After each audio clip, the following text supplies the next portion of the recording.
bonjour à toutes et à tous, soyez les bienvenus sur le plateau de Village Semence Sémaé pour une émission consacrée à un sujet plus important qu'il n'y paraît. Il s'agit du sol, le sol qui permet bien sûr de faire notamment de l'agriculture. On va en parler avec Diane Mazur, bonjour.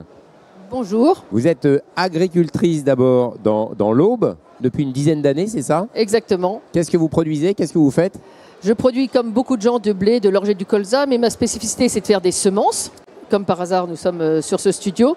Et puis du chanvre, et également ce que vous appelez les lentilles, les pois, ce que nous on appelle les légumineuses. On en a beaucoup parlé des légumineuses cette année sur le plateau de Village Semence, sujet ô combien important avec le plan protéines notamment. Exactement, vous avez tout compris sur la spécificité des légumineuses. Voilà, vous êtes aussi ingénieur agronome. Tout à fait. C'est pas un détail qui nous amène au sujet dont on va parler ensemble, le sol. Et vous êtes aussi vice-présidente de l'APAD, c'est l'association pour la promotion pour une agriculture durable. Le fondement même, c'est de montrer l'importance du sol, de la terre. Voilà, l'APAD est une association qui défend l'agriculture de conservation des sols. Donc vous avez le mot sol qui est fondamental parce que le sol est vraiment ce qui permet à la fois de produire, mais également ce qui est nécessaire pour avoir la vie sur Terre. Et je pense que j'aurai l'occasion de vous en parler tout de suite. Alors justement, c'est vrai que le sol, finalement, on l'ignore un peu. On pense juste le sol, c'est de la terre. On plante, on arrose, ça pousse. Mais pour que ça pousse, pour qu'une forêt pousse, pour qu'un épi de blé pousse, il faut un sol vivant qui soit riche. Et longtemps, on l'a, je vais dire complètement méprisé, labouré dans tous les sens, chargé de pesticides, d'intrants, etc. Alors que c'est vraiment un écosystème très important. Oui, donc en fait, le sol, la différence entre la terre et le sol, c'est que justement le sol est vivant et dynamique. C'est-à-dire que c'est quelque chose qui est en permanence en mouvement. Ce qui est donc important de le respecter, puisqu'on imagine que dans un cas de changement climatique, eh bien, le sol va évoluer progressivement avec le changement climatique, et ça, on l'oublie. On oublie qu'on doit se reposer sur le sol. Est-ce que vous savez que dans une petite cuillère de sol, un petit volume, vous avez autant d'organismes vivants que d'humains sur la Terre. C'est-à-dire qu'on néglige complètement la vie qu'il y a dans les sols. C'est du micro, mais c'est... Quand vous dites dans une petite cuillère, il y a autant d'êtres vivants que d'humains sur la planète, qu'est-ce qu'on va trouver comme être vivant, comme vie justement, pour qu'on comprenne? Parce que c'est pas évident. Alors à une époque, je faisais des cours sur le sol et en fait, je m'étais amusée à regarder absolument tous les groupes qui existent sur Terre se retrouvent dans le sol. Alors, bien sûr, plus gros, j'ai envie de dire, c'est l'ombrique, par exemple. Non, le plus gros, c'est la taupe. Ah, la taupe, oui, bien sûr. Par exemple, ou le blaireau, mais qui va utiliser le sol comme lieu de vie. Ensuite, en effet, donc on va trouver des mammifères, on va trouver... on peut s'amuser, on va trouver des insectes, évidemment. On trouve même des crustacés, parce que le cloporte, que vous croyez qui est un petit insecte, en fait, c'est un crustacé. Avec sa petite carapace, exactement, et quand il a peur, hop, il se roule en boule. Donc on trouve absolument presque tous les groupes. Et en fait, après, la partie, donc quand on regarde dans une cuillère de sol, évidemment, si vous avez mis une taupe dans la cuillère, vous en seriez rendu compte. Donc la partie autre importante, c'est tout ce qui est micro-organismes, où on parlera de microbiote, ou dans lequel on a énormément de bactéries, mais qui sont des bactéries qui peuvent être extrêmement favorables. On a des bactéries qui vont fixer, comme vous parliez tout à l'heure, les protéines, l'azote, la base des protéines. Nécessaire pour que les plantes poussent. Alors ces bactéries, il y en a certaines qui sont en liberté, les autres qui sont les fameuses, qui vont s'associer aux légumineuses pour faire l'azote. Donc un sol qui n'est pas vivant, vous plantez dedans une légumineuse, elle ne fera pas, elle n'aura pas la capacité de fixer cet azote. Il y a également des champignons, et donc là, j'ai vu qu'on avait enfin associé dans l'éducation la notion de mycorhize, c'est-à-dire qu'une plante, dès qu'elle est dans le sol, sauf quelques espèces, va avoir un lien avec les champignons du sol. Donc elle va créer, c'est extraordinaire. Un échange, c'est ça? Elle va même créer une information en disant « Tiens, je suis en train de germer, y a-t-il un champignon dans le coin ?» Et le champignon vient s'associer à elle, ce qui va lui permettre d'avoir une plus grande zone pour pouvoir chercher de l'eau, mais également chercher des éléments minéraux que le champignon est capable de fournir. Et bien sûr, la plante va donner à manger aux champignons. C'est toujours la notion dans le vivant, c'est la notion de symbiose. C'est que si on n'est pas en équilibre, et bien à ce moment-là, ça va déséquilibrer l'ensemble et donc ça ne fonctionnera pas. Alors, avant de voir peut-être les changements qu'on opère petit à petit dans l'agriculture. Pendant longtemps, on a voulu faire produire l'agriculture en France notamment, mais pas que. C'était une nécessité, l'après-guerre bien sûr. Donc je disais, on labourait dans tous les sens, on mettait beaucoup d'engrais. La terre le sol n'était qu'un support en fait, c'est ça. Et on a martyrisé finalement nos sols pour faire de l'agriculture d'une manière pas formidable. Alors on a cru qu'avec toutes les nouvelles techniques qu'on avait, hein, on va être très franc, on a recréé entre autres l'azote chimique et puis on a eu l'impression que la technique permettait de ne plus faire confiance à la nature. Et en fait, malgré tout, il faut qu'on fasse confiance à la nature. C'est quelque chose qu'il faut qu'on réapprenne d'ailleurs dans tout notre quotidien, hein, sur le fait de savoir ce que c'est. La nature n'a pas besoin de nous dans l'absolu pour nous apprendre à vivre. Hein. Bon, voilà. Et donc, ça n'empêche pas qu'on utilisera quand même de la chimie. Parce que comme vous le savez tous, hein, au quotidien, on peut être malade et il y a des fois, on a besoin de prendre des médicaments. On a besoin de se nourrir parfois avec d'autres choses. On n'est pas parfait. En revanche, cette notion, et c'est pour ça de laisser le sol vivant et de laisser le sol évoluer, est la notion de faire confiance à ça. Et vous parliez de labourer. En agriculture de conservation des sols, nous, pendant l'hiver, au lieu de labourer, on plante des graines qui vont grandir, qui vont faire des racines. Ces racines travaillent le sol à notre place.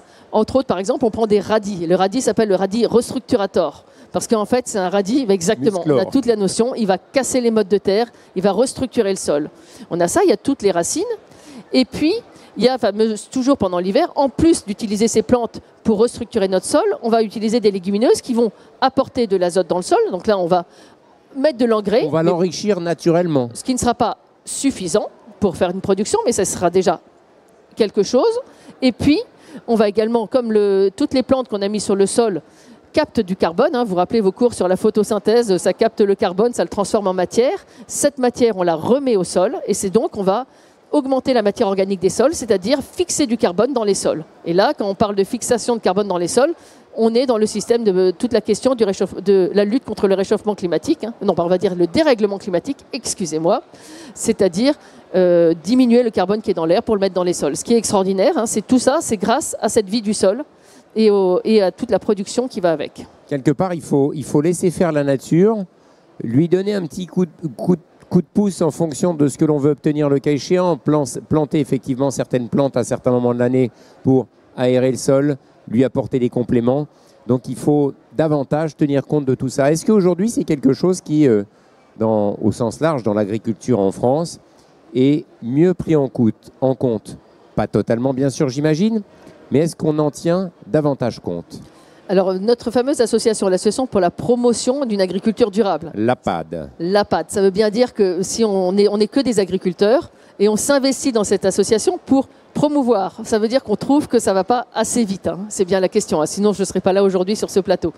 Et donc, oui, ça se développe, mais quand on regarde, je crois on considère qu'il y a 2% des agriculteurs ou peut-être 2-3% qui sont en agriculture de conservation des sols en France, ce qui n'est pas beaucoup, alors que dans le monde, on est à 12,5% et que des pays comme l'Argentine sont à 60%. C'est-à-dire qu'en fait, beaucoup de gens... On a mieux ailleurs, il y a de meilleurs exemples ailleurs, c'est ce que vous voulez dire. En fait, non, je pense que les premiers pays qui se sont rendus compte, vous avez dû... qui se sont rendus compte qu'il y avait un problème sur les sols parce qu'ils étaient en train de perdre leurs sols, sont des pays avec des conditions un peu plus extrêmes. Et donc, ils ont mis en place ces techniques avant nous. On a les raisins de la colère des États-Unis. Les États-Unis sont avec 40%. Les raisins de la colère, c'était déjà un problème d'érosion des sols. C'était déjà un problème de perte des sols. Donc, on a bien cette notion de perte des sols. Et nous, on a la chance d'avoir des sols qui étaient beaucoup plus équilibrés. On s'en rend compte beaucoup plus tardivement.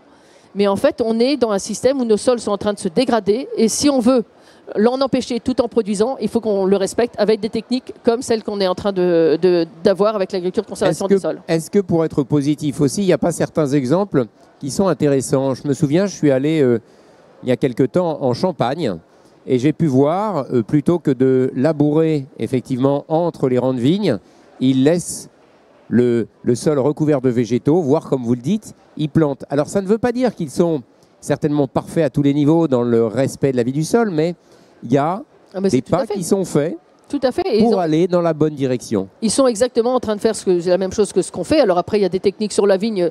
Il y a un problème de concurrence hydrique, puisqu'on est sur une plante qui est une plante pérenne, qui est sur plusieurs années. Mais on est exactement dans cette notion, c'est qu'on commence à comprendre que si on ne respecte pas nos sols, on va dégrader les sols et on va perdre des éléments qui sont fondamentaux. Tout à l'heure, je vous parlais du carbone. Le cycle du carbone est fait avec un sol sain. Mais il y a aussi tout ce qui est protection des ressources en eau, qui est fondamental, protection de la diversité des animaux, des plantes, mais sur le sol et sous le sol. Tout ça, c'est bien des éléments qui sont liés à un respect du sol. Est-ce qu'il y a des pratiques qu'on ne doit plus voir du tout aujourd'hui? Moi, je me souviens de quelques images que j'ai pu voir il y a quelques années. On voyait des labours très profonds à 30, 40, 50 cm. Avec tout le monde a vu ça, cette terre retournée intégralement pour des raisons certainement...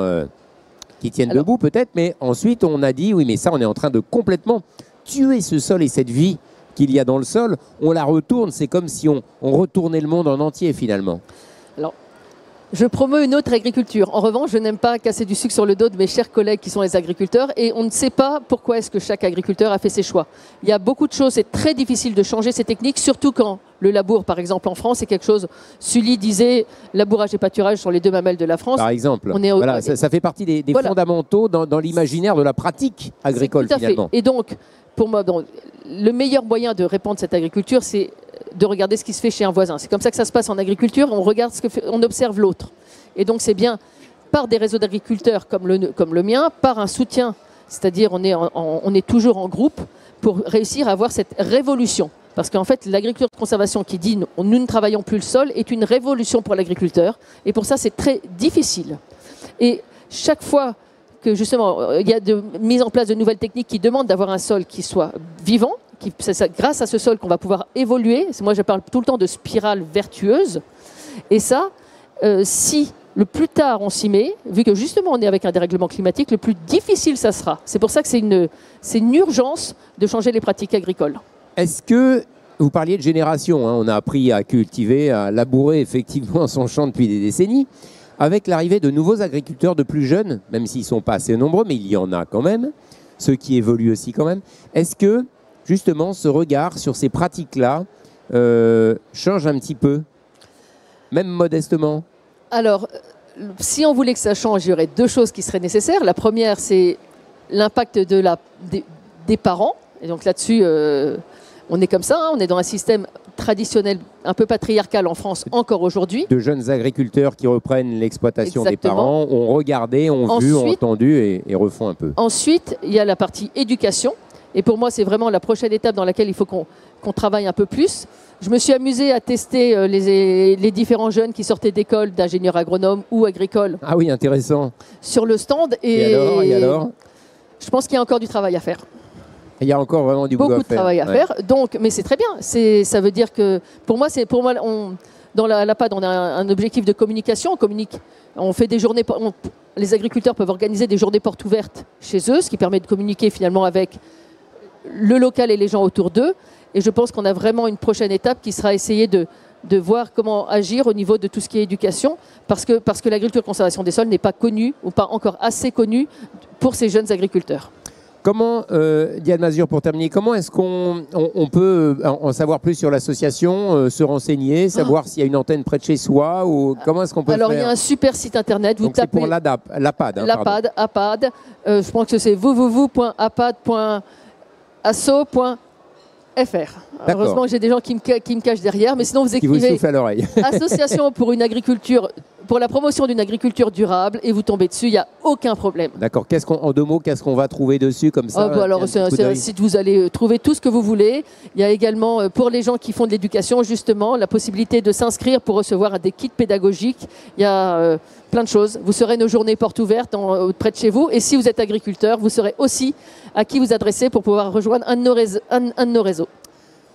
Diane Mazur, merci beaucoup d'être venu nous parler de l'APAD et plus généralement des sols et de l'importance des sols qui nous permettent de produire et puis aussi de nous promener dans les campagnes et les forêts, bien évidemment. Voilà, merci. J'espère que ça aura un impact sur tout le monde. Merci. Merci, au revoir.